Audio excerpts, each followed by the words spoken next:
आप सभी को नमस्कार। जब हम सबसे ठंडी जगह के बारे में सोचते हैं तो हमारे दिमाग में शायद अंतरिक्ष का विशाल खालीपन आता है, जहां अरबों किलोमीटर तक कुछ भी नहीं है। और यह सच भी है।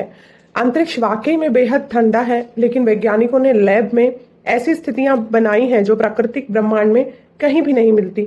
तापमान को एब्सोल्यूट जीरो से भी नीचे ले जाकर इंसान अपनी तकनीक और जिज्ञासा से प्रकृति की सीमाओं को कितना आगे बढ़ा सकता है, यह देखकर वाकई अचंभा होता है।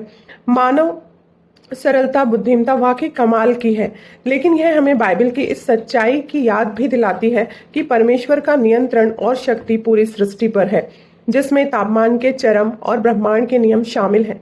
यदि हम अय्यूब की किताब उसका 38वां अध्याय और उसकी 22 पद से लेकर 25 पद तक देखें तो वहां पर जो परमेश्वर है वो परमेश्वर से पूछा जाता है, फिर क्या तू कभी हिम के भंडार में बैठा व कभी ओलों के भंडार को तूने देखा है, जिसको मैंने संकट के समय और युद्ध की लड़ाई के दिन के लिए रख छोड़ा है।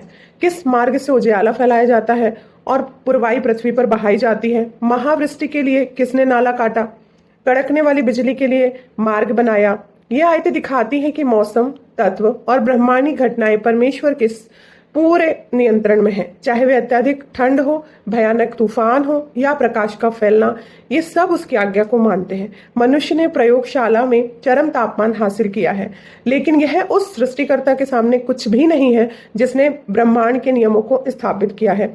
मानव वैज्ञानिक खोजें अद्भुत है, लेकिन वे हमें केवल इस बात की झलक दिखाती हैं कि परमेश्वर ने कितनी जटिल और विशाल सृष्टि बनाई है। सबसे ठंडे बिंदु तक पहुंचने की हमारी क्षमता हमें उस परमेश्वर की याद दिलाती है जिसका नियंत्रण तापमान के हर डिग्री से लेकर ब्रह्मांड के हर कोने तक है। हमारा ज्ञान सीमित है, लेकिन उसकी जो शक्ति है वो असीमित है।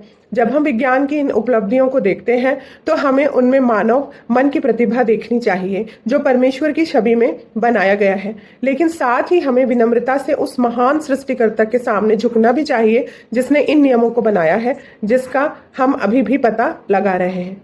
धन्यवाद।